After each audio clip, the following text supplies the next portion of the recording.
ओम सहनावतु सहनौ भुनक्तु सह वीर्यं करवावहै तेजस्विनावधीतमस्तु मा विद्विषावहै। ओम शांति शांति शांति। ब्रह्मानंदं परमसुखदं केवलं ज्ञानमूर्तिं द्वन्द्वातीतं गगनसदृशं तत्त्वमस्यादिलक्ष्यम् एकं नित्यं विमलमचलं सर्वधी साक्षिभूतं भावातीतं त्रिगुणरहितं सद्गुरुं तं नमामि। प्रातस्मरामि हृदि संस्फुरदात्मतत्त्वं सच्चित्सुखं परमहं सगतिं तुर्यं यत्स्वप्नजागरसुषुप्तमवैति नित्यं तद्ब्रह्म निष्कलमहं न च भूतसंगः।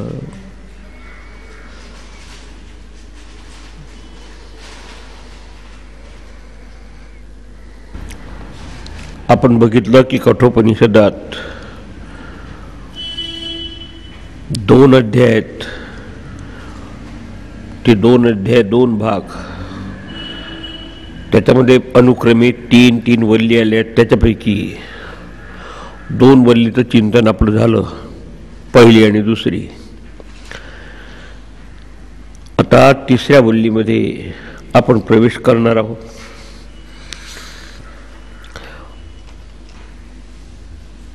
शास्त्राची पद्धती आहे की पूर्वीच्या विषयाची संगती संबंध नंतरच्या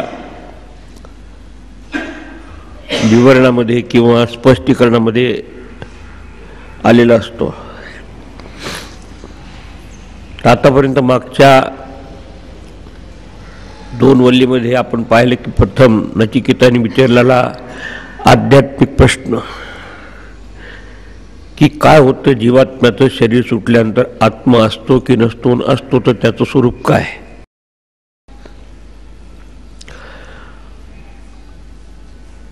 आणि तो प्रश्न आध्यात्मिक ज्ञानासाठी गुरुला प्रवृत्त करणारा होता। पण हे आध्यात्मिक ज्ञान तेव्हा शिष्याच्या हृदयात फलीभूत होऊ शकतं किंवा आत्मसात होऊ शकतं की जेव्हा त्याचं अंतःकरण शुद्ध असेल, त्याची योग्यता असेल। तर ती देखील आधीच्या वल्लीमध्ये यमराज गुरु यांनी थोडीशी शिष्याची नचिकेताची परीक्षा घेऊन पाहिली। त्यात सगळे विवेक, वैराग्य, षटसंपत्ती, मुमुक्षुत्व सगळे होते त्यात। आणि त्यानंतर उपदेश करण्याच्या आधी तू ह्या ब्रह्मविद्येच्या प्राप्तीसाठी योग्य आहेस असा अभिप्राय देखील दिलेला आहे। आपण एवढं पाहत होतो आतापर्यंत। आणि त्यात दुसऱ्या विशेषतः वल्लीमध्ये त्यांनी जेव्हा प्रश्न विचारला की काय आहे ते अन्यत्र धर्मात, अन्यत्र अधर्मात, अन्यत्र अस्मात कृताकृतात, धर्म आणि अधर्म याच्या पलीकडचं, पुण्य आणि पापाच्या पलीकडचं, कृत कार्य आणि कारण याच्या पलीकडचं आपण मुद्दा लक्षात ठेवलं पाहिजे। तेव्हा आपल्या लक्षात येईल की काय सूक्ष्मता आणि सखोलता येत आहे। कार्य आणि कारणाच्या पलीकडे काय आणि भूताच्य भव्याच्य अन्यत म्हणजे भूतकाळ आणि भविष्यकाळाच्या म्हणजे कालातीत काय, कालातीत, देशातीत आणि गुणधर्माहून अतीत असलेली वस्तू काय आहे। आणि नुसती सांगू नका, आपण यत्तत् पश्यसि तद्वत् इथपर्यंत विचारलं। कारण मध्ये भरपूर त्याची शाबासकी वगैरे त्याला दिली। तो म्हणाल मला त्याच्यात इंटरेस्ट नाही, मला सांगा काय हे वस्तू आहे। अच्छा, ती वस्तू जर अशी बाहेर आपण बघून दाखवण्यासारखी असती तर यमराजाला सोपं झालं असतं, हे घड्याळ आहे, हा चष्मा आहे वगैरे। तसं नाही। तर म्हणून यमराजन देखील एक योग्य गुरु ह्या दृष्टीने निर्देशक शब्दात त्याचं निर्देशन केलं. एको देवः सर्वभूतेषु गूढः, असं जो आहे तम दूरदर्शम गूढमनु प्रविष्टम, ती अत्यंत दूरदर्शी आहे. ते बुद्धीच्याही पलीकडे असल्यावर बुद्धीच्या आकलनाचा तो विषय नव्हे स्पष्ट केलं. तरी पण शुद्ध बुद्धीने त्याचं अंतर्दृष्टीने आपण अनुभव घेऊ शकतो. आणि ते अनुभव घ्यायचा असेल तर अंतःकरणाची शुद्धी आवश्यक आहे. ना विरतो दुश्चरिता ना शांतो ना समाहिता, जो दुश्चरितापासून विरत झालेला नाही, ज्याचं म्हणजे शांत झालेलं नाही, आणि असा खूप शास्त्राचं पांडित्य जरी केलं तर त्या अशा साधकाला त्याची प्राप्ती होऊ शकत नाही, म्हणजे त्याला अनुभवू शकत नाही, साक्षात्कार होऊ शकत नाही. पण ज्याचं अंतःकरण शुद्ध असेल तो त्याला सहजतेने अनुभवू शकतो. आणि तिथे आपल्या मागची वल्य संपली की ज्या ठिकाणी यस्य ब्रह्मच क्षत्रमच उभे भवती ओदना,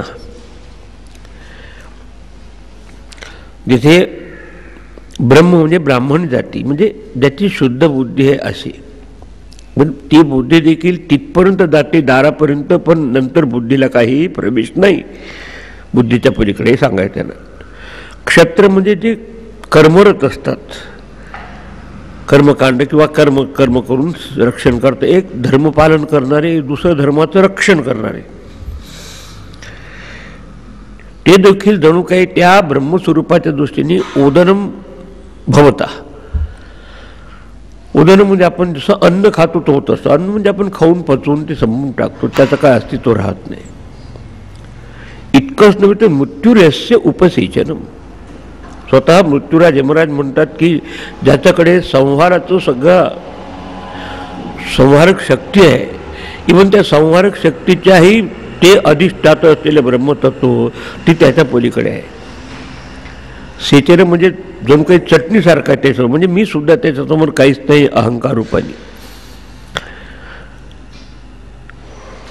तर त्याला क इत्था वेदयत्र सहा, अशा वस्तूला, अशा परमात्म्याला कोण बरं जाणू शकेल अंतःकरण शुद्ध केल्याशिवाय, काही साधन केल्याशिवाय. आणि म्हणून आता साधन म्हणजे काय केलं पाहिजे त्यासाठी, त्याचा संबंध घेऊन या पुढच्या वल्लीमध्ये एक रथाचं रूपक देऊन हा विषय स्पष्ट करत आहे. कारण सिद्धांत एकदम आपल्या लक्षात येत नाही, पण दृष्टांताने सांगितलं, उदाहरण देऊन सांगितलं तर आपल्याला काही ना काहीतरी निदान बुद्धीच्या स्तरावर आकलन होत असतं. म्हणून हा ज्याच्यातला ब्रह्मविद्येचा विषयच आहे की आत्मब्रह्मैक्य ज्ञानम एव ज्ञानम, आत्म हे ब्रह्मस्वरूप आहे. पण आज आपण अज्ञानाच्या भूमिकेत असल्यामुळं आपल्याला ही सापेक्षता खरी वाटते. तर त्या स्तरावर सद्गुरु गुरु येऊन या ठिकाणी निर्देशन करत आहे की एकच परमात्मा तत्व जे ब्रह्म एकच आहे, दोन नाहीच, त्याच्यात कार्यकारण भाव नाही, त्याचे एक किंवा दोन फळं देखील नाही. तेच जणू काही जीव आणि ईश्वर या रूपाने आपल्या हृदयात खेळत असतो. एक परतंत्र असतो, दुसरा स्वतंत्र असतो. एक अविद्यामायेने ग्रस्त असतो, दुसऱ्या विद्यामायुक्त असतो. एक नियंत्रित झालेला असतो जीव, दुसरा नियंत्रण करणारा असतो ईश्वर. एक कर्मफळाचा भोग घेणारा असतो, दुसरा कर्मफळाचा दाता असतो. अशी विरुद्ध धर्माचे जसे, आणि त्यासाठी उदाहरण देऊन सांगितलं की एकच प्रकाशामध्ये आपल्याला छाया आणि आतप, आपण जेव्हा पडछाया आपण पाहतो तर प्रथम लाईट असला पाहिजे, मग आपली बोटं दिसतात तिथे काळे बिवळे असं करून, आणि दुसरं त्याची असलेली उष्णताच्या प्रकाशाचा थोडासा त्याला झोत. तर त्याप्रमाणे त्याचा एक दृष्टांत देऊन दोन्ही जे ब्रह्मज्ञानी ते देखील आणि जे उपासना करणारे कर्मकांडाची किंवा त्याने देखील हे मान्य केलं आहे असं ऋषी सांगत आहे की आपल्याच हृदय गुहेत असे दोन प्रकारची ब्रह्माचं प्रकटन आहे. एक मायेने ग्रस्त असलेला आणि दुसरा मायेचा साक्षी असलेला. एक कर्मफळाचं भक्षण करणारा, एक कर्मफळाचं साक्षी असलेला, असं जीवात्मा आणि परमात्मा. कारण या दोघांचं ऐक्य सांगणं हा विषय वेदांताचा. खऱ्या अर्थाने दोन नाहीत, पण आम्हाला हे दोनचीच भाषा समजते म्हणून आपल्या स्तरावर येऊन आता ते पुढे विषयाचं विवरण करत आहे. प्रवेश करण्याच्या आधी एकदा शांतीपाठ आपण म्हणूया, सहनावतू, आणि मग श्लोक वाचू, त्यात मंत्र वाचू. ओम सहनावतु सहनौ भुनक्तु सह वीर्यं करवावहै तेजस्विनावधीतमस्तु मा विद्विषावहै. ओम शांति शांति शांति. आता पहिल्या अध्यायातली तृतीय वल्ली, त्यातला पहिला मंत्र म्हणत. ऋतं पिबन्तौ सुकृतस्य लोके गुहां प्रविष्टौ परमे परार्धे छाया तपो ब्रह्मविदो वदन्ति पंचाग्नयो ये च त्रिनाचिकेताः. सुरुवात केली की सुकृतस्य लोके, म्हणजे पुण्यकर्म किंवा शुभकर्माचं फळ म्हणून प्राप्त झालेले ह्या मनुष्य शरीरात, तसं बाकीच्या शरीरात देखील परमात्म तत्व आहे, पण ह्या मानवी देहामध्ये परमे परार्धे,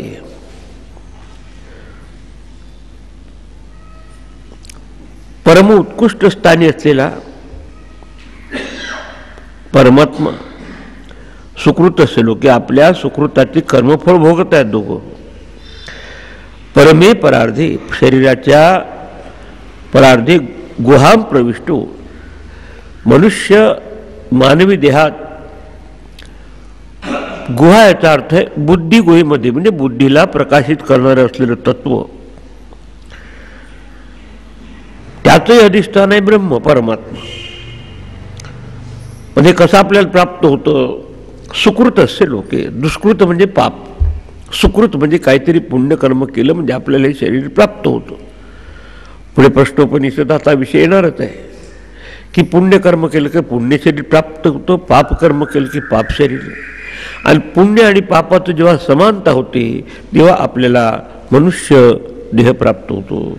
आता इथून आपल्याला उन्नती करायची का अवनती करायची हे आपल्या पुरुषार्थावरून नाही.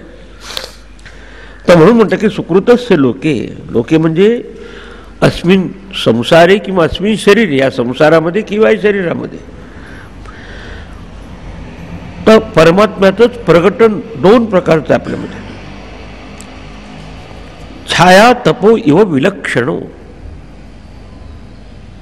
एकाच प्रकाशात आपल्याला छाया, आपली पडछाया दिसते आणि त्याच्याबरोबर आपल्याला थोडं ऊनही दिसतं. कधी कधी पहा सूर्याच्या ह्याच्यात गेल्यानंतर तुमची पडछाया दिसून पडते, तेव्हा थोडंसं ऊनही असतं.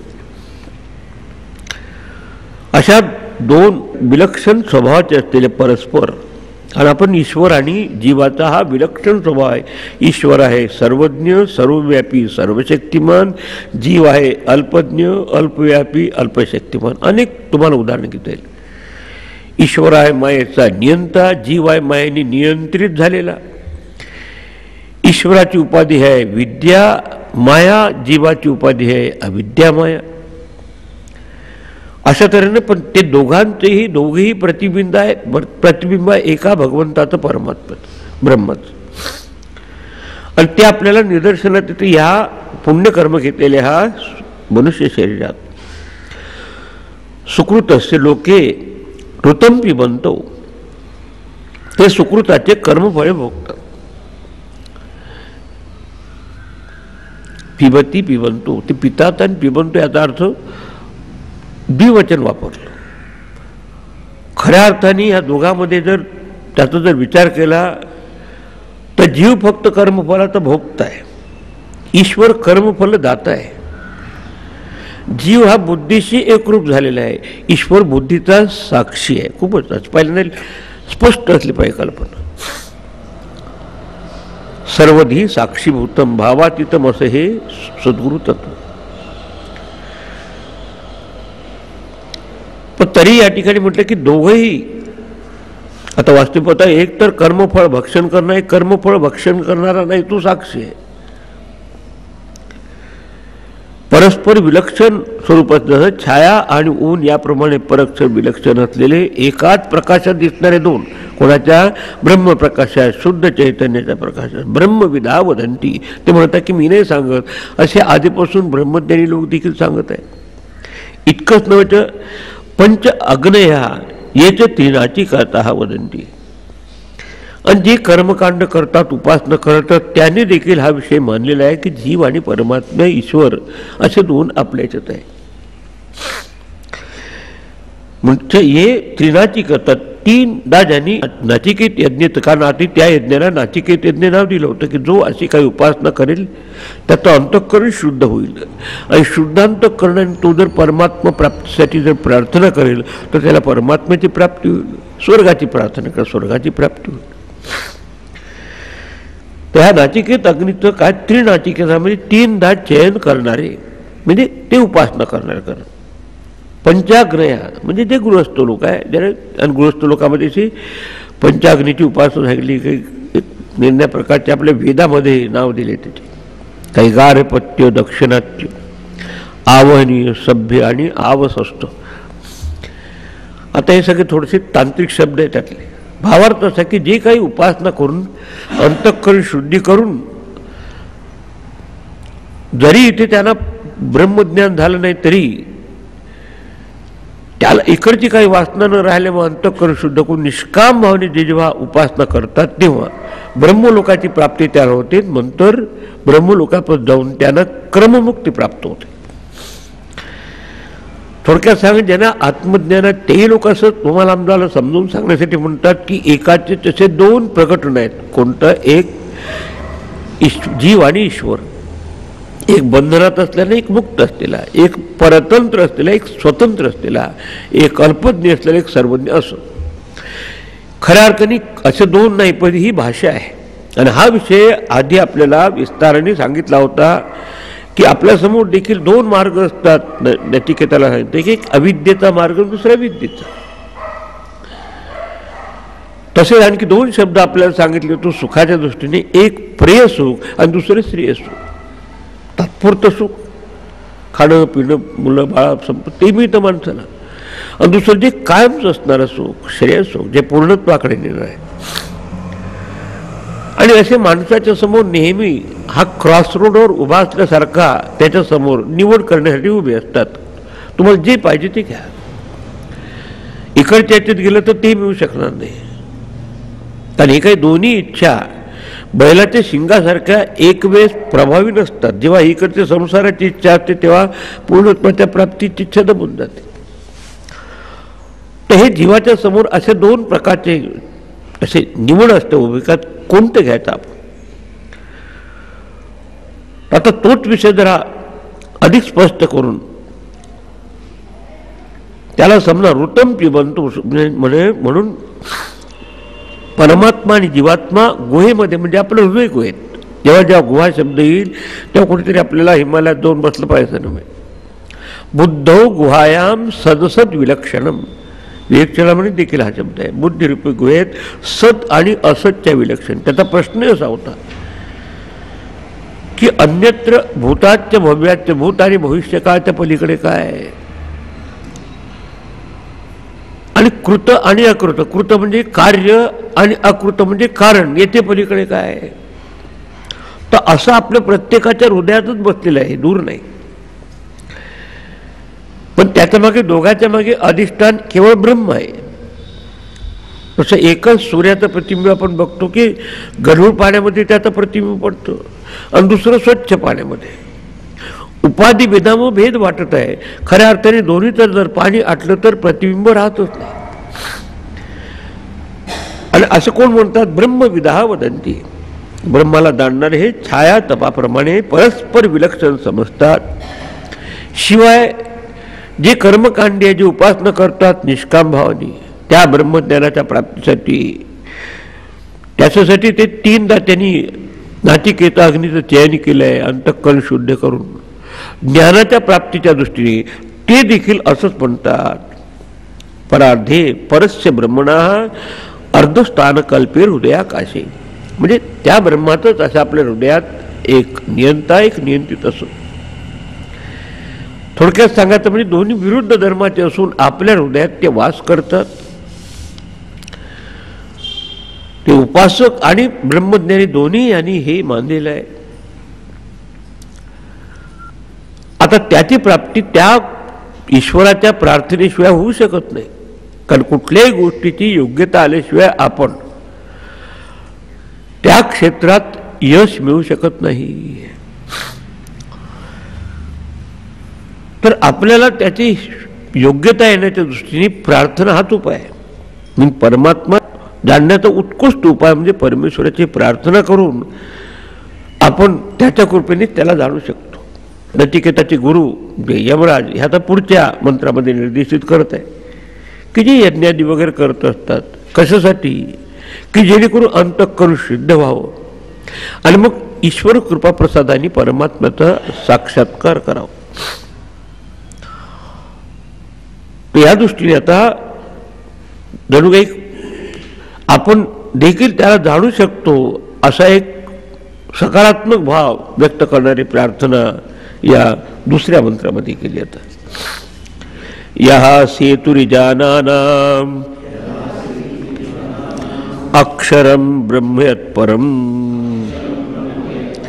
अभयम तितीर्षताम पारम नाचिकेतम शकेमहि. इजानानाम म्हणजे यज्ञ करणारे जे यज्ञागादी करून अंतःकरण शुद्ध करून परमात्म्याच्या प्राप्तीच्या साधनेला लागले ते, त्यांच्यासाठी हे कर्म कसं असतं, कर्म उपासना जशी नदी क्रॉस करत असताना सेतू असतो आपण, ब्रिज पूल, या सेतू जो सेतू म्हणजे दुःखादी आपले जे संसाराचे दुःख आहे वगैरे पार करून नाचिकेतम पारम तितीर्षताम, की नचिकेत अग्नीचं आधी हा नचिकेत जो उपासना सांगितलेला नाचिकेत अग्नी असं नाव दिलं. असं जे निष्काम भावने करत असतात तर ते अंतःकरणाची शुद्धी करणारे, पारम तितीर्षताम संसार समुद्राच्या पलीकडे जाण्याची इच्छा करणारे मुमुक्षु. यद अभयम जे भयरहित पद आहे तत् अक्षरम पदम, ते अक्षर पदाला परब्रह्म परमात्म्याला शकेमही जाणण्यासाठी आम्ही समर्थ व्हावं अशी जणू काही प्रार्थना यमराज करतात. कारण कोणाला शिकवायचं असेल तर आपल्याला स्वतःला प्रार्थना करणं. म्हणजे ज्याप्रमाणे कर्मकांड करणाऱ्या उपासकांसाठी यज्ञागादी कर्म निष्काम भावने केलं असता त्यांची अंतःकरण शुद्धी होऊन त्यांना ज्ञानप्राप्तीची योग्यता प्राप्त होते. ते कार्य कसं होतं, जसं आपल्याला नदी क्रॉस करायची असेल, ओलांडून जायचे असेल तर एक सेतू म्हणजे ब्रिज असतो. कारण आपण आता अज्ञानी किंवा आसक्ती रागद्वेषाने भरलेलं आपलं मन आहे, त्यातून जर निघायचा उपाय असेल तर निष्काम भावने आपलं कर्म करणं, तर त्याचं प्रतीक आहे इजानाना, म्हणजे आपलं यज्ञागादी करतात ईश्वरार्पण बुद्धीने. आणि कशासाठी करतात, बाकीच्या काही प्राप्तीसाठी. अभयम तितीर्षताम पारम म्हणजे संसार सागर पार करण्याची इच्छा ठेवून, संसार म्हणजे जन्म मरण वासना एव संसारा, या वासनेतून मी मुक्त व्हावं अशी मुमुक्षुत्वाची भावना ठेवून हे सगळं करतात. जे सकामतेने करतात त्यांना स्वर्गलोक प्राप्त होतो. म्हणजे निष्कामतेने करून अंतःकरणाची शुद्धी करून ज्ञानाच्या प्राप्तीसाठी करतात, त्याला ज्ञान प्राप्त होऊन ते पूर्णत्वाला प्राप्त होतात, मोक्षाला प्राप्त होतात. तर असे जे इच्छुक आहे, जे साधक आहे, जे मुमुक्षु आहे, ते ह्या सगळ्यात भीती असते आपल्याला मृत्यूच्या जन्म मरणाची, त्याही जन्म मरणाच्या भीतीच्या पलीकडे जावं त्यासाठी ते करतात. नाचिकेतम शकेमही, नाचिकेतम अग्निम ज्ञातुम शकेमही, नाचिकेत अग्नीला आम्ही देखील जाणू शकतो त्यासाठी जाणण्यासाठी आम्ही समर्थ व्हावं अशा तऱ्हेची या ठिकाणी प्रार्थना केली आहे. कारण आता जरा थोडासा विषय रूपकात्मक सांगून स्पष्ट करायचा त्यांना, त्या मनाची तयारी करून घेत आहे विद्यार्थी आपल्याबरोबर असताना. आता शरीरामध्ये हा जो जीवात्मा आहे तो दुसरं काही नसून परमात्म्याचं प्रतिबिंब आहे किंवा परमात्म्याची पडछ आहे. आता कोणत्या अवस्थेत असताना तो बंधनात पडतो आणि कोणत्या स्थितीला प्राप्त झाल्यानंतर आंतरिक स्थितीला प्राप्त झाल्यानंतर तो मुक्त होतो किंवा मोक्षाची प्राप्ती होऊ शकते त्याला, या विषयाचं प्रतिपादन करण्याच्या दृष्टीने या ठिकाणी रूपक दिलेलं आहे रथाचं. आणि याच्यावरून तुम्ही बघू शकता की भगवान वेदव्यासांना भगवद्गीता ही रूपकात्मक तरी लिहिण्यासाठी, प्रेरणा मिळण्यासाठी कठोपनिषदाचं कारण झालं असलं पाहिजे. कारण उपनिषद आधी लिहिले गेले, नंतर भगवद्गीता प्रगटली महाभारत. तर आपण त्याचा अर्थ बघितला तर किती सुंदर अशा तऱ्हेचं रूपक दिलं आहे. तर साधनेने संपन्न होऊन मनुष्य तिथपर्यंत पोहोचू शकतो, त्याची प्राप्ती होऊ शकते अशा तऱ्हेची शक्यता मागच्याच्यात निर्देशन करून नाचिकेतम शकीमही, आपण त्याला प्राप्त करू शकतो अशा तऱ्हेचे एक पॉझिटिव्ह म्हणजे सकारात्मक भाव व्यक्त करून आता इथून रूपकाला सुरुवात होत आहे रथाच्या. आणि यानुसार तुम्ही जर गीतेकडे पाहिलं तर भगवद्गीतेचा संदेश संपूर्ण मानवतेसाठी कसा आहे, कुठलाही माणूस असतो, भारतीय विदेशी कुठल्याही पंथाचा, हे समजण्यासारखं आहे. आता बघूया आपण ते रूपक. शरीरादी संबंधी आता रथाबाबतचं रूपक सांगत आहे. आत्मानं रथिनं विद्धि शरीरं रथमेव तु बुद्धिं सुसारथिं विद्धि मन प्रग्रहमेव च. पुढचं घ्या. इंद्रियाणि हयानाहु विषयास्तेषु गोचरान् आत्मेन्द्रिय मनोयुक्तं भोक्तेत्याहुर्मनीषिणः. सुंदर रूपक दिलं आहे आपल्याला पाहता आलं पाहिजे चिंतन करून की एक रथ जर घेतला तर रथ ही बाहेरची बॉडी असते, बाहेरचा ढाचा. तर आत्मानं रथिनं विद्धि, त्या रथामध्ये बसला तो रथी, तसा आता देहामध्ये बसला तो देही. तर तुम्ही म्हणाले की एक चिंतन करायचं समजा की आत्मानं रथिनं विद्धि, रथिनं स्वामिनं विद्धि, की हा शरीरूपी रथाचा आत्मा हा स्वामी आहे, आत बसलेला आहे. मात्र रथ कोणता आहे? शरीरम रथमे होतो. हे शरीर शिर येते ती शरीरम, जे फाटत असतं, कुजत असतं, पण त्यात न फाटणारा न कुजणारा परिवर्तन रहित जीवात्मा रूपाने तो बसलेला आहे, देहाचा मालक. तो देहाला रथ समजा, विधी समजा, तू आणि शिवाय शरीरम रथमेवच, आणखी शिवाय आणखी परंतु बुद्धीम सारथीम विद्धी. आता जर रथ आहे तर चालवणारा कोणीतरी हवा आहे. तसं गाडी असली तर ड्रायव्हर आवश्यक आहे, तर रथाचा जो चालवतो त्यानंतर सारथी. मग चालवती आपल्या जीवनात रथाचं सारथी आपली बुद्धी आहे. तर आपण समजू शकतो लॉजिकली तर्काने की बुद्धी जशी निर्णय घेतो तसं आपल्या जीवनाचा रथ आपण चालवतो, योग्य अयोग्य जसे आपले निर्णय होते तसं आपलं जीवन होत असतं. आणि मग रथात ते घोडे पुढे सांगणारच आहे, आणि मग रथामध्ये बसलेला जो सारथी आहे त्याच्या हातात लगामही असला पाहिजे. मग लगाम कोणता? मन हा प्रग्रहम एवच. सो मन हा प्रग्रह आहे. प्रग्रह म्हणजे लगाम. अजूनही व्हायचं आहे रूपक पूर्ण. पुढचा मंत्र ऐकल्यानंतर मग स्पष्ट होत होते. मग त्याला घोडे असल्याशिवाय रथ चालू शकत नाही. इंद्रिय आणि हयान आहू कोण म्हणतात? मनीषिणा म्हणजे ज्ञानी पुरुष, विवेकी पुरुष इंद्रियांना घोड्याच्या ठिकाणी घेतात. तेषु म्हणजे त्या इंद्रियाचे जे विषय आहे, गोचरान विषयान, त्या प्रत्येक विषय, जसं कानाचा विषय आहे शब्द, डोळ्याचा विषय रूप पाहणं, नाकाचा विषय वास घेणं, असं 5 ज्ञानेंद्रियाचा 5 विषय. तसं घोडे म्हटलं की त्याला रोड पाहिजे, रस्ता. तो कोणत्या रस्त्यावर जातात ते विषयरूपी मार्गावरती जात असतात. शब्द, स्पर्श, रूप, रस, गंध या विषयांना तू त्याचे रस्ते समज, त्या मार्गावरती जातात इंद्रिय, इंद्रियरूपी घोडे. आणि त्याच्यात आत्मा कसा आहे? आत्मा इंद्रिय मन युक्तम.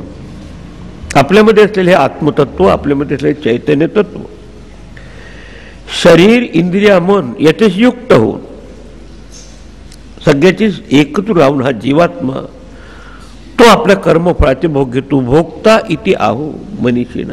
भोगता म्हणजे तो भोग घेणार आहे. पुण्यकर्म केलं असेल तर तो सुख भोगतो या शरीरात राहून, पाप कर्म केलं असेल तर दुःख भोगतो. तसं एखादं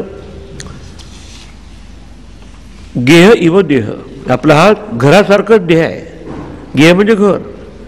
घर खऱ्या अर्थाने सुखदुःख भोगत नसतं, पण घरात राहणारा सुखदुःख भोगतो. तसं हा स्थूल देहरूपी या घरामध्ये ज्याच्याद्वारा आपण सुखदुःखाचा अनुभव घेतो तो सूक्ष्म देह म्हणजे आपल्या अंतःकरणाशी आपण एकरूप होतो. आणि माझं मन सुखी तर मी सुखी, माझं मन दुःखी तर मी दुःखी, हा सर्वसाधारण अनुभव तुम्ही आम्ही घेतो. आणि हा जो अनुभव घेणार आपल्यातला तो आहे आपल्यातला तो जीवात्मा, जो त्याची छाया आहे. कशाची? परमात्म्याचं प्रतिबिंब आहे. आता तो कसा हे करतो तर संपूर्ण रूपक जर आपल्या चिंतनात आणलं तर स्पष्ट आहे की ह्या शरीरामध्ये असलेला जो आत्मा, ज्याला शेवटच्या भागात म्हटलंय की भोक्ता इति आहो मनीषीना, जो कर्ता आणि भोक्ता होऊन या ठिकाणी प्रथम अंतःकरणाशी एकरूप होऊन नंतर इंद्रियाची तादात्म्य होऊन आपल्या जीवनाचा भोग घेत असतो, तर त्याला या ठिकाणी म्हटलंय रथी. जसं गुरामध्ये असलेलं आपण गुरुही म्हणतो, तसं देहामध्ये असलेला देही, तर त्याला रथी म्हणतंय. आणि शरीररूपी रथ. आता रथ जर चालवायचं असेल तर त्या ड्रायव्हर असला पाहिजे चालवणारा. तर आपल्याचं जर ड्रायव्हरचं काम किंवा आपल्याचं चालकाचं काम जर कोणी करत असेल जीवनातलं, आपली बुद्धी आहे. म्हणून म्हणतात चांगली सुबुद्धी असेल तर आपला विकास होतो, कुबुद्धी असेल किंवा दुष्ट बुद्धी असेल तर आपण आपला विनाशकाली विपरीत बुद्धी करतो. विनाश आणि विकासाचं सूत्र जर कुठे असेल तर आपल्या बुद्धी पाहिजे. मग एक तसाच हा सारथी कशा प्रकारे लगामाला आवरून ठेवेल त्याच्याप्रमाणे होईल. आणि लगामाच्या ठिकाणी म्हटलंय मन. म्हणजे आता जर स्थूलापासून सूक्ष्माकडे जायचं म्हणजे 5 घोडे, 4च्या ऐवजी 5 करायचे इंद्रिय. 5 इंद्रियाचं प्रतीक हे त्याच्यातले ला लागले त्याच घोडे आहे. म्हणून आपल्या गीतेचं रूपक दाखवताना आपल्या याच्यात 5 घोडे दाखवले आहे. ते म्हणजे इंद्रिय. आता त्याचे विषय म्हणजे कोणते? शब्द, स्पर्श, रूप, रसगंध हे त्याचे मार्ग, रस्ते. त्याच्यात काही अजून आधुनिकरण झाले. कानाने शब्द ऐकला जातो, डोळ्यांनी पाहतात, कुठे भारतीय असो, विदेशी असो, जर्मन असो, हे सगळं. आता त्या घोड्याला जर आवर घालायचं असेल तर लगाम म्हणजे आपलं मन, त्याचे सगळे सेंटर्स आपल्या मनामध्ये आहे. आता मनाची व्याख्या केली आहे, संकल्प विकल्पात्मक मना. मनाचं काम संकल्प करणं, उद्याबाबत आपल्याला काय करायचंय. विकल्प म्हणजे संशय घेणं की करू की करू नये, असं. हे 2 शब्द लक्षात ठेव, संकल्प विकल्पात्मक मना किंवा संशयात्मिका अंतःकरण वृत्ती म्हणा.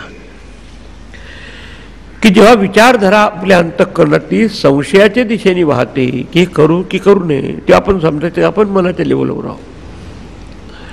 मग बुद्धी म्हणजे काय? निश्चयात्मिका अंतःकरण वृत्ती बुद्धी. जेव्हा निर्धार होतो, निश्चय होतो की करावं हे करायचं. तसंच एक सुट्टीचा दिवस असतो, 2 ठिकाणी सुट्टीचे स्थान असतात, एक उत्तरेकडे दुसरा दक्षिणेकडे. आता तुम्हाला दोन्ही ठिकाणी एका जाऊ शकत नाही. तुम्हाला निर्णय घ्यायच्या आधी जे मनाची भूमिका आहे की तिकडे जाऊ की इकडे जाऊ.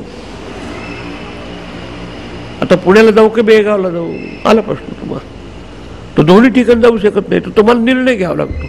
ते तिकडे की इकडे असं म्हणणारे जे आहे किंवा त्याला म्हणतात विकल्प करणारं संशयात्मिक अंतःकरणवृत्ती मन, आणि त्या मनाला आवरणारी असते बुद्धी. आपल्यातली रॅशनल कॅपॅसिटी म्हणजे बुद्धी, विवेकशीर असलेली बुद्धी.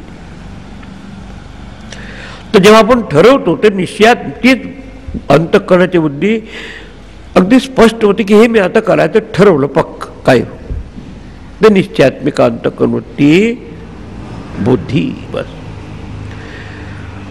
तर बुद्धी त्याच्यावर आवर घालते. म्हणजे 5 ज्ञानेंद्रिय रूपी घोडे, त्याला मनरूपी लगाम, त्याला बुद्धिरूपी सारथी, आणि ते बुद्धिरूपी सारथी जर आपल्या याच्यात कृष्णासारखा असलं तर मग काही प्रश्नच नाही आपल्या जीवनाचा, योग्य तरच चालेल.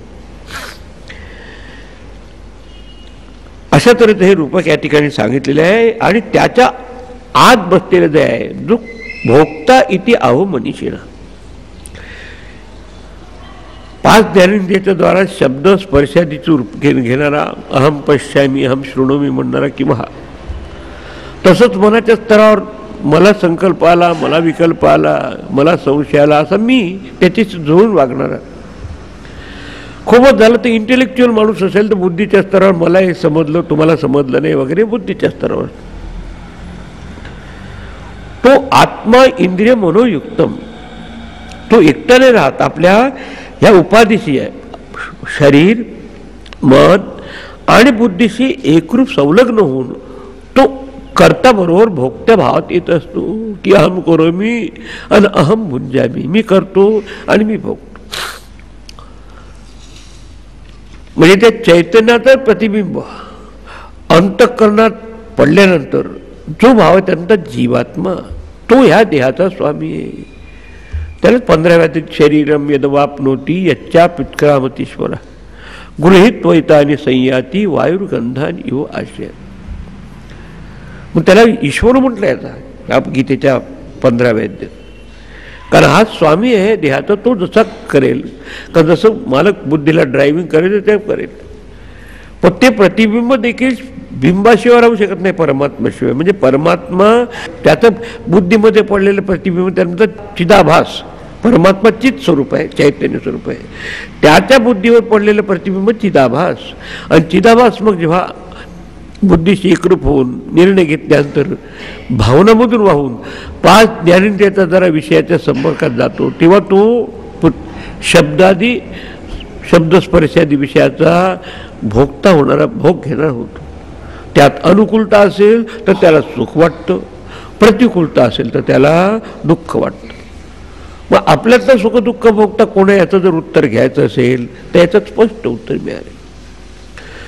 सुखदुःख हे केवळ शरीर घेत नाही, कारण मेलेल्या माणसाला देखील शरीर असतं. पोस्टमार्टम करत असताना तो काही उठून बसत नाही. त्याच्यामध्ये ह्या डेस्कमध्ये काही फरक नाही लाकडाच्या, त्याला फक्त स्थूल शरीर असतं, पण सूक्ष्म शरीराशी एकरूप झालेलं, सूक्ष्म शरीरावच्छिन्न असलेलं चैतन्य त्या म्हणतात जीवात्मा. तो जीवात्मा याचा स्वामी. आता त्याच्या उद्धारासाठी हे सगळं अध्यात्मशास्त्र. आता मग परमात्मा स्वरूपाकडे कोण वळतो याच्यापैकी? कोणता जीवात्मा आणि कोण परमात्मा स्वरूपापासून वंचित होतो? कारण हा तुम्हाला आधीच चॉईस सांगितलाय, विद्या आणि अविद्येचा, प्रेय आणि श्रेय सुखाचा. आधी तसा जीव हा प्रत्येकामध्ये सारखाच असतो. आणि हा सगळा हे आपल्या अंतःकरणाचे किंवा आपल्या आंतरिक व्यक्तित्वावर अवलंबून आहे, मन आणि बुद्धीवर. तर त्यासाठी आता विवश कोण आहे, या परतंत्र कोण आहे आणि कशामुळे होतो तो?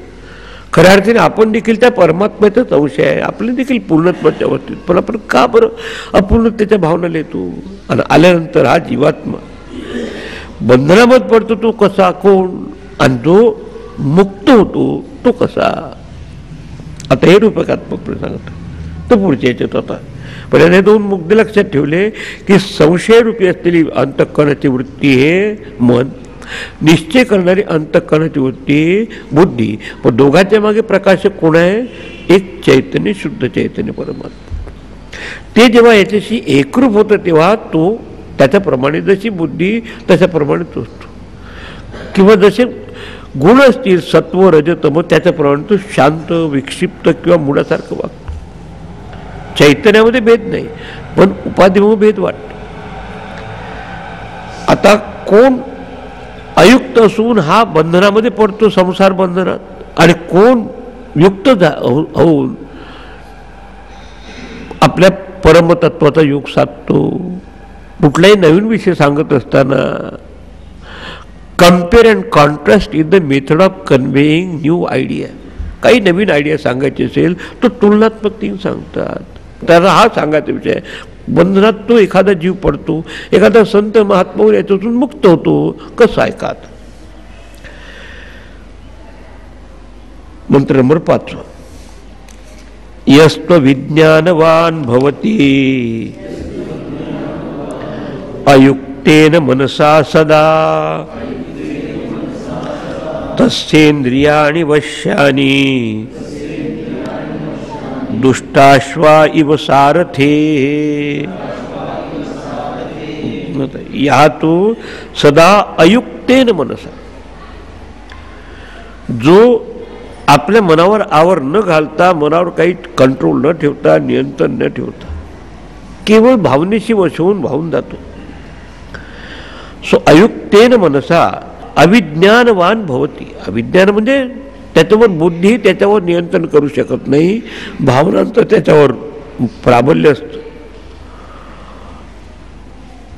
तर पुढे काय होतं, तस्य इंद्रियाणी अवश्यानी भवन्ति.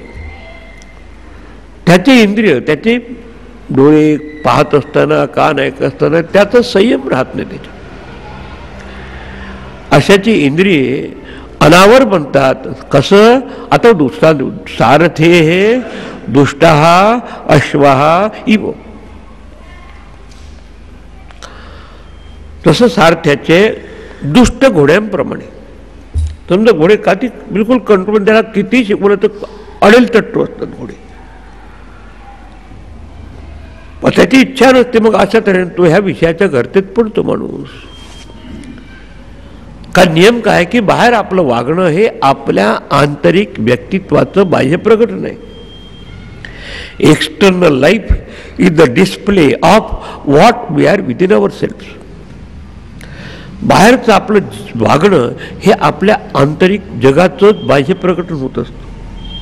अंतरीचे धावे स्वभाव बाहेर. यात आतच जर कोहिसिव्हनेस नसेल किंवा एकरूपता नसेल, बस यालाच तर अयुक्त अवस्था म्हटलंय गीतेत. आणि योगाची अवस्था म्हणजे जिथं मन आणि बुद्धीचे ऐक्याथी, जिथे आणि मन आणि बुद्धी म्हणजे भावना आणि विचार जेव्हा एकरूप होतात ध्येयाकार होऊन, ती युक्तता. आता हे ध्येयाशी तो सुटलेलाच असतो. आणि त्याचं तरच आपल्या अनुसंधान ज्याचं सुटलंय शुद्ध वस्तूचं. बुद्धीचा देखील जो आश्रय घेत नाही पण भावना वशूत असतो. तर त्याची भूमिका असे असेल की जसे घोडे इतस्तता वाहत असतात, खूप अडेल तट्टू असेल किंवा खूपच हट्टी असेल, तर तसे नको म्हणतात आपल्याला ह्या माणसाला कॉम्प्रोमाइज करायला लावत असतात. काही सांगायचं त्यानं.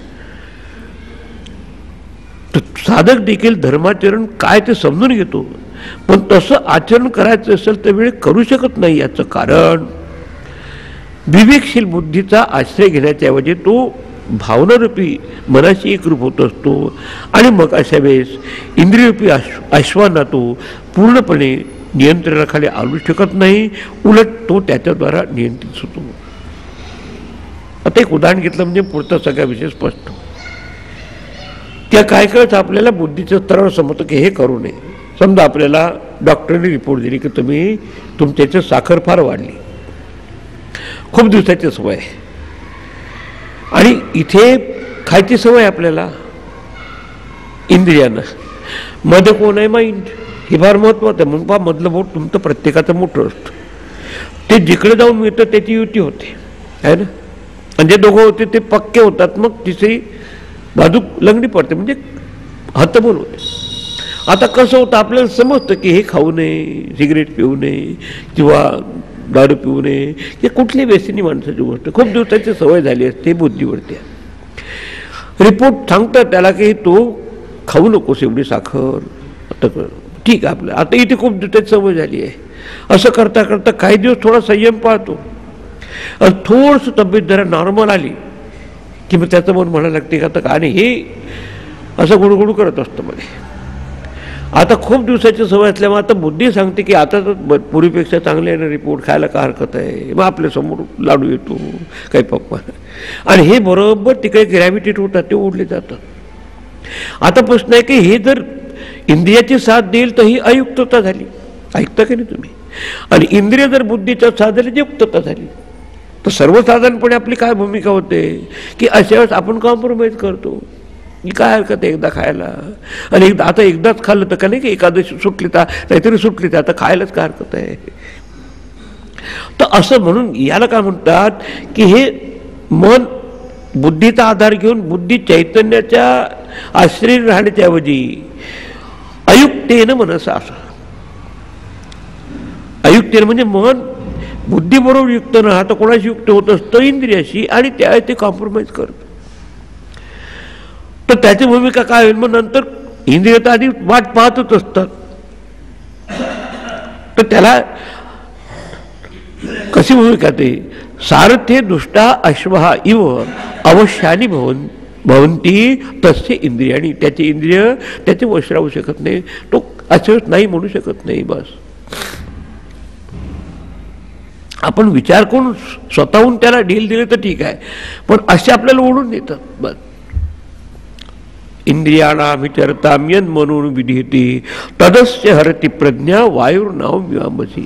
तिथं प्रज्ञाच्या लक्षणाधिकारी सांगितलं की हळूच बरोबर, कारण हे सोपं आहे आपल्या सरफेस लेवलवर राहणं, पण त्याच्यातून कंट्रोल करण्यापेक्षा थोडक्यात सांगायचं म्हणजे बुद्धीचा विवेक त्याचा जोर कमी होऊन जेव्हा भावनावश होत असतो आपण, तेव्हा इंद्रियाच्या मार्गाने जातो, परमार्थाकडे जाऊ शकत नाही.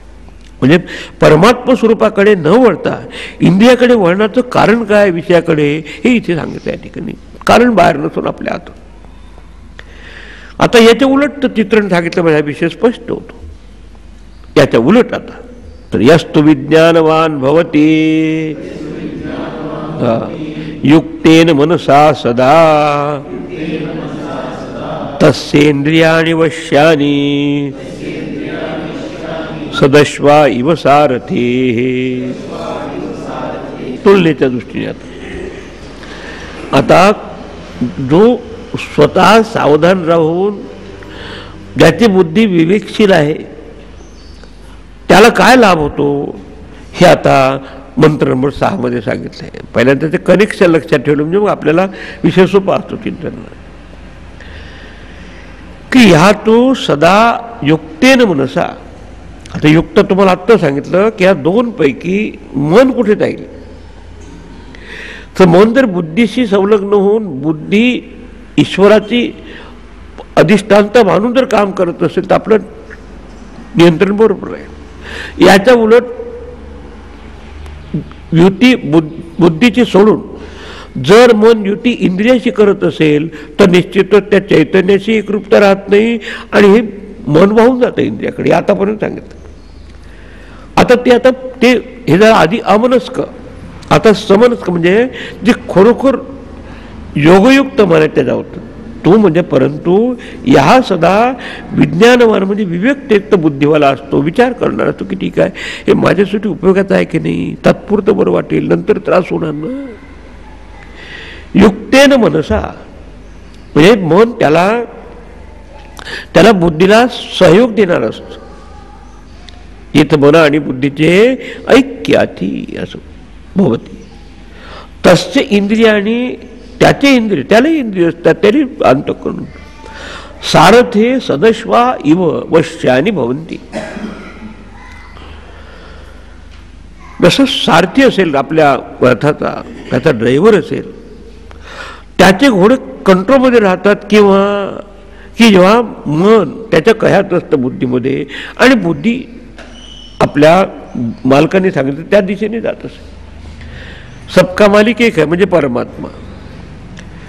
तर ते त्या ठिकाणी सांगितलं की असा सुनियंत्रित मनामुळं तो विचार करण्यासाठी समर्थ होऊन आपल्या मनावर संयम ठेवतो म्हणजे लगाम, मनरूपी लगाम आवरतो.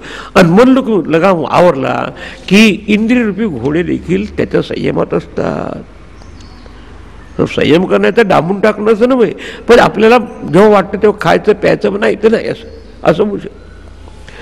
तर वश्यानी भवंती म्हणजे त्याच्या ताब्यात राहतात.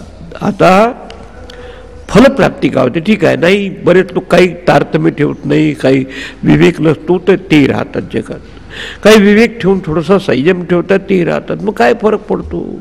उलट त्याचं खाऊन पिऊन चांगले सुखी राहतात. आपण तर नियंत्रण ठेवतं काही खातच नाही. असं जर तुमचं आर्ग्युमेंट असेल तर त्याची फलश्रुती काय हे सांगितलं की समजा असं झालं की विवेकहीनता असताना काय होईल आणि विवेक सहितता असेल आपल्या आत तर काय होईल हे सांगत. पण विवेकाला तर खूपच महत्त्व दिलं आहे. सगळ्या साधनेचं एक त्याला काय म्हणते नीव म्हणजे पाया आहे. म्हणून विशेष अत्यादरू विवेकावरी गुरुच्या बाबतीत. आता अविवेकाच्या द्वारा संसाराची प्राप्ती होते. अविवेकी जीवाची काय गती होते हे आता मंत्र नंबर 7. यस्तो विज्ञानवान भवती अमनस्क सदा शुचिः न तत्पदमाप्नोति संसारम चाधिगच्छति. आता तो शब्द वापरला की आपल्या शास्त्रामध्ये विषय बदलतात.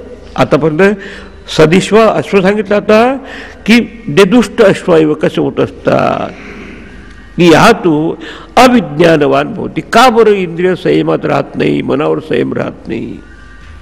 याचं कारण की अविज्ञानवान भवती. अविज्ञान म्हणजे विवेकहीन होऊन जातो माणूस, विचार करू शकत नाही, त्याचा हेडलाईट ऑफ होऊन जातो. 7व्या सांगतो की सदा अविज्ञानवान भवती म्हणजे विवेकहीन असो, म्हणजे बुद्धीचं तारतम्य राहत नाही. आणि अमनस्क म्हणजे संशययुक्त चित्त असतं त्याचं, भावनाग्रस्त असतं चित्त त्याचं, त्याच्यातच राहतं. आणि सदा अशुची. परिणामता होतं काय की वागण्यात देखील अपवित्रता असते, क्लीन राहत नाही वागणं. काहीतरी मग एक खोटं बोललं कारण की आपल्याला खोटं बोलत भवती अपवित्र होतो. 6 काय फरक होय? तसे लोक राहतात, खातात पितात, पैसा मिळवतात. मग आता त्याचं उत्तर घे. हे प्रश्न आपल्याला येतात व्यवहारात. तर काय होतं काय त्याला ह्या अध्यात्माच्या दृष्टीने? तत्पदम न आपनोती. तत्पदाची त्याला म्हणजे परमपदाची प्राप्ती त्याला होत नाही, पूर्ण अवस्थेची त्याला प्राप्ती होत नाही. राहील तो पण ॲज अ जीवात्मा, एक जीव म्हणून तो आपली उन्नती करू शकत नाही. तो कधीच परमपदाला पोचत नाही. मग जातो कुठे? कुठेतरी गेला पाहिजे ना तो.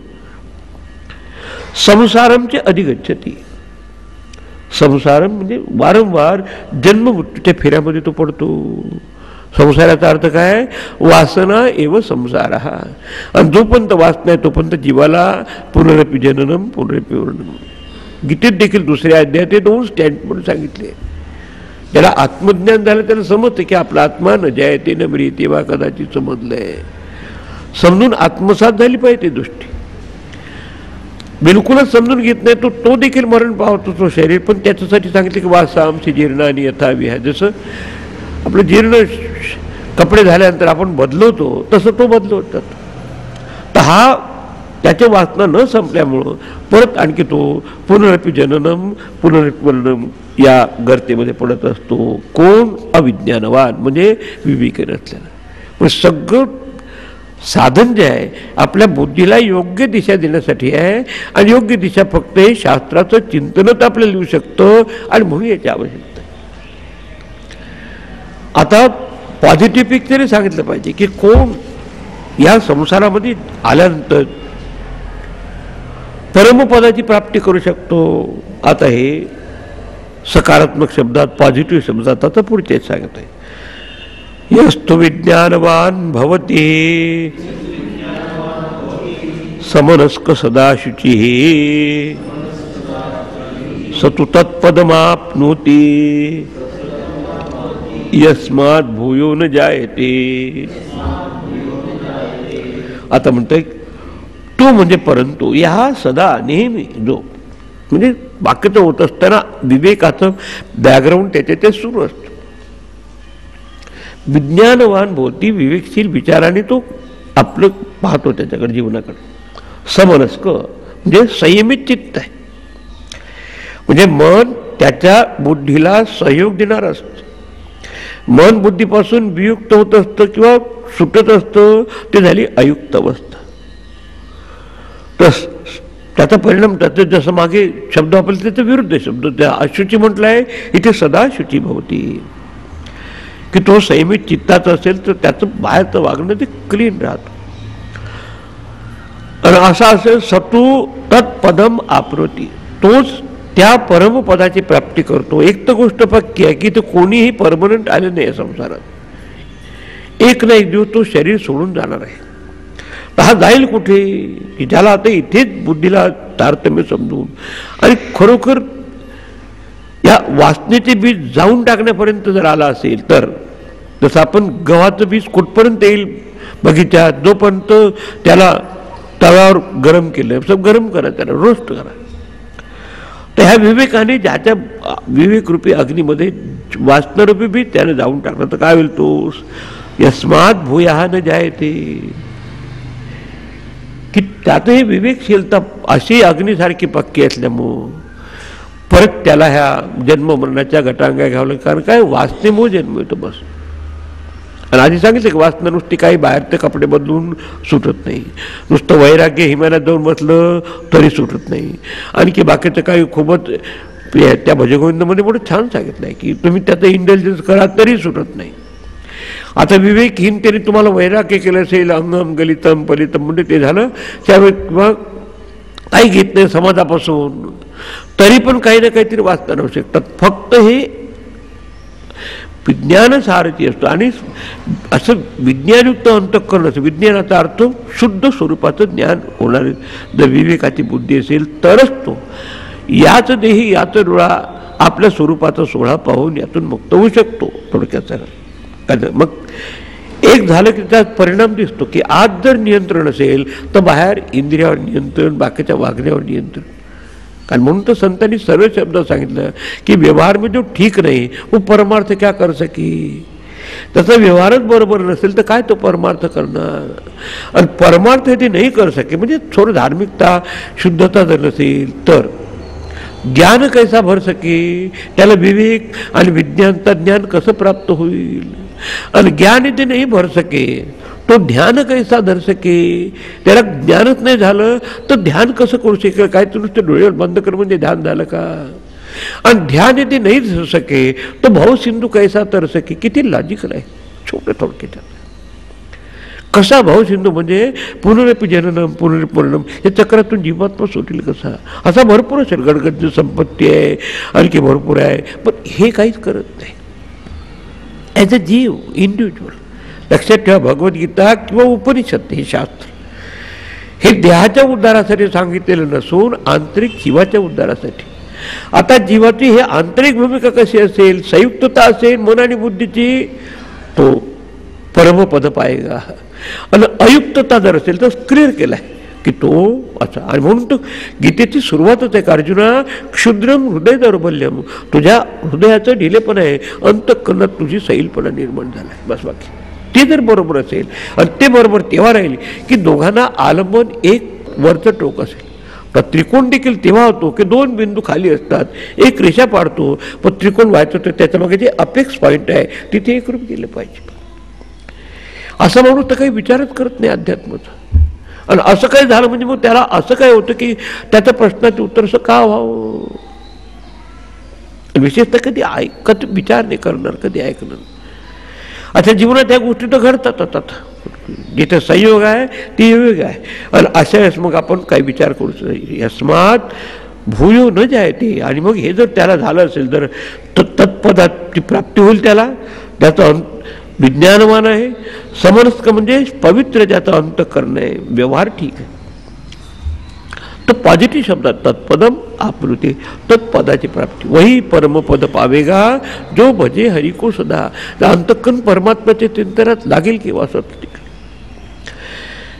आणि आणि म्हणून यस्मात भूयो न जायते, तो जन्म मरणाच्या चक्रामध्ये पडत नाही. आता तोच विषय अधिक पूर्ण करत आहे पुढे. विज्ञान सारथिर्यस्तु मन प्रग्रहवान नरः सोध्वन पारमाप्नोति तद्विष्णु परमं पदम. विज्ञान सारथी असतो. आपण पाहिलं की सारथीच्या ठिकाणी कोण आहे? आपली बुद्धी. बुद्धी विज्ञानयुक्त म्हणजे प्रज्ञायुक्त असेल. विज्ञानाचा अर्थ नुसतं सायन्स घ्यायचं नाही, की जी बुद्धी परमार्थाकडे वळलेली आहे, परमात्म स्वरूपाकडे, आणि मग मनाला नियंत्रण करत आहे. म्हणून गुरुदेव म्हणायचे की जॉग टू जगदीश्वरा आणि देन टू जगत. पहिल्यांदा परमात्माकडे मनाला न्या आणि मग जगात फिरवा. तुम्हाला जग काही बोजड वाटणार नाही. आणि मन कसं? मन प्रग्रहवान नरः. आणि मन हे संयमित लगामासारखं नियंत्रित केलं. कारण लगाम टाईट तेव्हा होईल की बुद्धी पक्की असेल, विवेक पक्का असेल, भावनावर आपण आवर घालू शकतो. भावनात्मक कोण खाली म्हणत असतो आपल्याला. सहा नरः अद्वनः पारमाप्नोति. अद्वन म्हणजे संसार. संसार म्हणजे परत एक आपल्या अष्टावक्र घेते संसाराची व्याख्या केली आहे. वासना एव संसार आहे. परत त्या वासना राहतात. अनवासना राहिले की तो परत त्या चक्करमध्ये. पण ज्यांनी आपल्या मनाला बुद्धीकडे वळून बुद्धी परमार्थ स्वरूपाकडे लावली असेल. म्हणून अर्जुनाच्या याच्यात काय केलं आहे की अर्जुनाने आपल्या रथाचे दोरच त्याच्या हात देऊन कृष्णाच्या हातात बस मागे बसला. आणि ज्याच्या जीवनाची बागडोर किंवा लगाम भगवंतासारख्याच्या हातात आहे परमात्म्याच्या, तर तो इकडे तिकडे जाण्याचा सवालच नाही. ज्ञान शेवटच्या अध्यायात तो सुधारला. कुठेतरी आपल्याला एक दिलासा असलेले पाहिजे, नाही तर गडबड. आणि म्हणून त्यांनी परमपदाची तसंच तद विष्णू परमं पदम आपनोती. तो विष्णू म्हणजे सर्वव्यापक. विष्णू याचा तर शंख चक्र गदा पद्मे अर्थ नाही. जे व्यापनशील तत्व आहे, सर्वव्यापक तत्व की ज्याच्यावर हे बाकीच्या नामरूपाचा हा फक्त पसारा आहे, आभास मात्र आहे. त्या परमपदाला तो प्राप्त होतो की ज्याच्या पलीकडे काही प्राप्तव्य नाही. आपल्या जीवनात प्राप्तव्य देखील असते की एक प्राप्त झालं की आणखी काय असतं, ते झालं की आणखी. आणि म्हणून शब्द आपला परमं पदम पद्यते आणि पदम की ज्या प्राप्ती झाल्यानंतर आणखी काही प्राप्तव्य राहत नाही. हा माणसाला जोपर्यंत काही प्राप्तव्य असतं तोपर्यंत त्याला कर्तव्य देखील असतं. पण जेव्हा नित्य प्राप्तीची प्राप्ती होते तेव्हा त्याच्यानंतर तोही भाग नाही. व्यवहारासाठी तो म्हणेल मला कर्तव्य म्हणून, पण आता तो याच्यातून सुटलेला असतो. आणि मग परत त्याला अशा अज्ञानी जीवासारख्या गटांगा खावं लागत नाही. हा एक महत्वाची ही ह्या अध्यात्मशास्त्राची एक विशेषता आहे. बाकीचा संसारात गुरफटलेला सर्वसाधारण माणूस बाकीच्या ह्याच्यात राहत असताना मी आणि माझेपणानेच राहतो. याचं कारण बाहेर काही नसून हे अंतरंग विस्कळीत झालेलं असतं. आता भरपूर याच्यामध्ये एक मुख्य मुद्दे आपण पाहिले. आता इथपर्यंत तर यमराजांनी त्याला सांगितलं. आता ते परमपद कसं आहे, कशी प्राप्ती होते, त्याचा मग नियम सांगत आहे की स्थूलावर जर नियंत्रण मिळवायचं असेल तर आपली दृष्टी सूक्ष्माकडे वळली पाहिजे. बुद्धी नेहमी कार्यकारिणीची भाषा समजू शकते. आता ते परमपद आहे कसं? तद विष्णू परमं पदम असं म्हटलंय की ते विष्णूचं परमपद तो आत्मा ते कसं आहे ते आपल्याला तिची पद्धती तशीच आहे. जसं कोणी नवीन माणूस आला तर ओळख करत असताना पहिल्यांदा माहीत असलेल्या माणसाचं नाव सांगून मग अमक्याचा भाचा किंवा मुलगा असं म्हणतो. तसं आपल्याला हे माहीत आहे, शरीर माहीत आहे, इंद्रिय माहीत आहे, इव्हन आता हे रूपक देखील माहीत झालं. फक्त त्या बुद्धीला त्या परमपदाकडे वळल्यानंतर जर परम प्राप्त होत असेल तर ते परमपद आहे कसं या संदर्भात हे सांगणं क्रमप्राप्त झालं. आणि म्हणून पुढच्या 10 आणि 11 त्या 2 मंत्रामध्ये ती परमपद काय हे कठोपनिषद सांगत आहे. इंद्रियेभ्य परा ह्यर्था अर्थेभ्यश्च परम मनः मनसस्तु परा बुद्धिः बुद्धिरात्मा महान् परः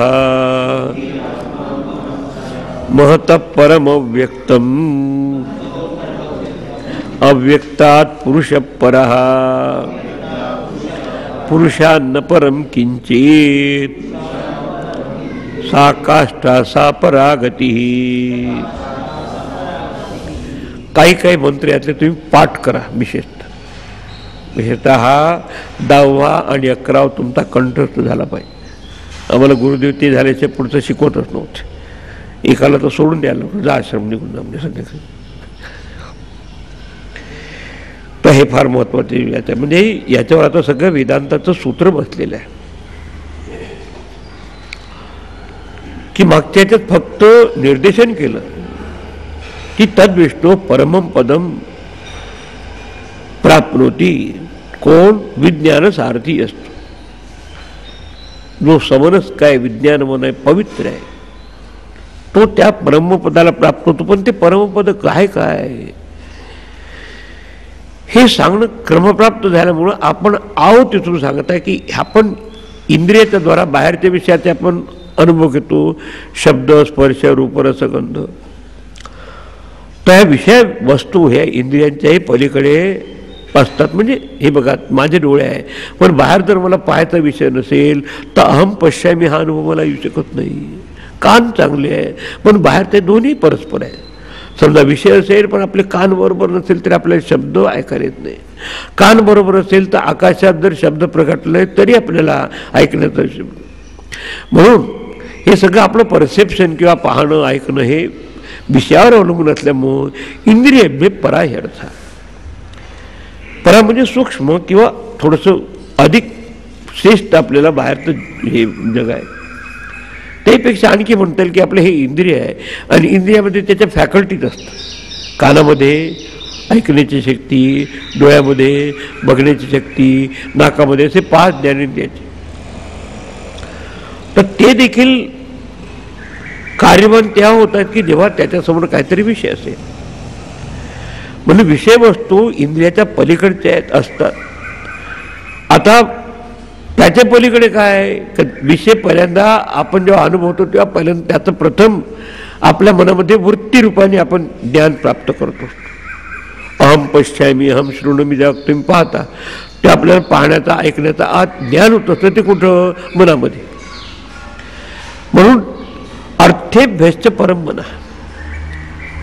या विषयापेक्षा सूक्ष्म आहे ज्याच्यावर आपल्याला त्याचे ज्ञानाचे संस्कार होतात, विचार होतात, ते म्हणजे मन सूक्ष्म आहे. सूक्ष्मता आपण एक दिवस पाहिलं, सूक्ष्मता ही व्यापकतेने मोजली जाते.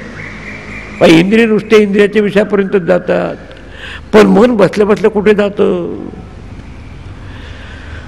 या इंद्रियापेक्षा म्हणजे बाहेरचे जे वस्तुविषय आहेत त्यापेक्षा, त्या बाहेरचे शब्द स्पर्शादीचा अनुभव घेणाऱ्या 5 ज्ञानेंद्रियापेक्षा सूक्ष्म म्हणजे व्यापक आपलं मन आहे.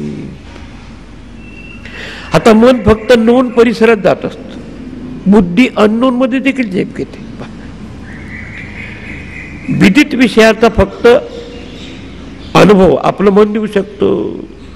तर मी सुद्धा कुठे एखाद्या कलकत्त्याला जाऊन आलो, प्लॅनेटोरियम पाहिलं ते सांगू शकतो. पण बुद्धी माहीत नसलेल्या बाबत देखील जसं विज्ञानाच्या बाबतीत असे निर्णय शोध कसे लागते. म्हणून मनापेक्षा मग श्रेष्ठ कोणतं भाग? म्हणून मनसस्तु परा बुद्धी. आता हे ते आपण पाहिलं की या घोड्यापेक्षा आपले महत्वाचा लगाम. लगाम घोड्याला लागल्याशिवाय महत्वाचं नाही. आता लगामाला आवरायचं असेल तर बुद्धी विवेकशील असली पाहिजे आणि बुद्धी विवेकशील व्हायची असेल तर त्याच्या मग हे आत्मतत्व असलं पाहिजे. हे सांगायचं. पराबुद्धी म्हणजे मनाच्या पलीकडे बुद्धी आहे, व्यष्टी बुद्धी, एकाची बुद्धी. आता एक याच्यात ॲड केलं वास्तवता गीतेच्या 3ऱ्या अध्यायात शेवट असे लोक आले. इंद्रियाहून श्रेष्ठ मन, मनाहून श्रेष्ठ बुद्धी आणि बुद्धे आत्मा महान. बुद्धीच्या पलीकडे आत्मतत्व आहे. इथे आता एक शब्द आणखी ॲड केला की नुसतं एक मन नव्हे, एका बुद्धीत जर कोणाचं नियंत्रण होत असेल तर समष्टी मनाचा, समष्टी बुद्धीचा एका बुद्धीवर जास्त परिणाम होतो. आणि म्हणून मनसस्तु पराबुद्धी, मनाच्या पलीकडे म्हणजे मनाहून सूक्ष्म व्यापक बुद्धी आहे. आणि एका बुद्धीपेक्षा महान आत्मा बुद्धे हे परा. महान आत्म्याचा अर्थ आहे टोटल माइंड, समष्टी मन, समष्टी बुद्धी. बघा तर 10 मुलं जर एका ठिकाणी जाऊन देवळात नमस्कार करतील, 11वाला तर तो देखील नॅचरल नमस्कार करतो. काही मुलं म्हणजे व्यक्तिगत बुद्धीवर समष्टी बुद्धीचा प्रभाव होत असतो. आता काय सूत्र कसं झालं की इंद्रियापेक्षा मन श्रेष्ठ. आता इंद्रियापेक्षा मागचे विषय घेतले, शब्द स्पर्शादी, त्याच्यापेक्षा इंद्रिय. आणि इंद्रियाच्या असलेल्या फॅकल्टीज कुठे असतात? शब्द स्पर्शादी मनामध्ये त्याचे सेंटर्स आहे. मनाला कंट्रोल करणारी बुद्धी आहे. बुद्धी कोणती? व्यष्टी, इंडिव्हिज्युअल, व्यक्तिगत.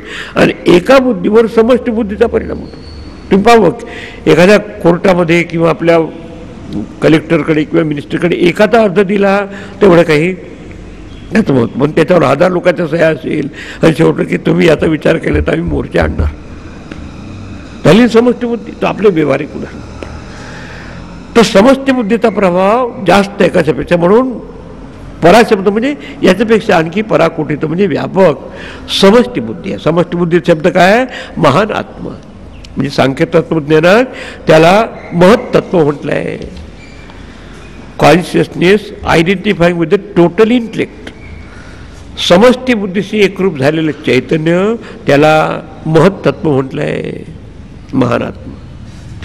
आता पुढच्या मंत्रात त्याचं आणखी करेक्शन देत आहे परतत्वापर्यंत. महत्व परम अव्यक्तम. पहा तुम्हाला तू चार्ट लक्षात असेल तर बुद्धीचंही कारण आहे प्रत्येकाच्या वासना. वास्तव कशा अव्यक्त आहे. तसं एका मन आणि बुद्धीच्या मागे म्हणा किंवा समष्टी मन आणि बुद्धीच्या मागे, त्या महत्त्वाच्या मागे, समष्टी बुद्धीच्या मागे परम अव्यक्तम. अव्यक्त म्हणजे समष्टी वासना, समष्टी माया, अविद्या.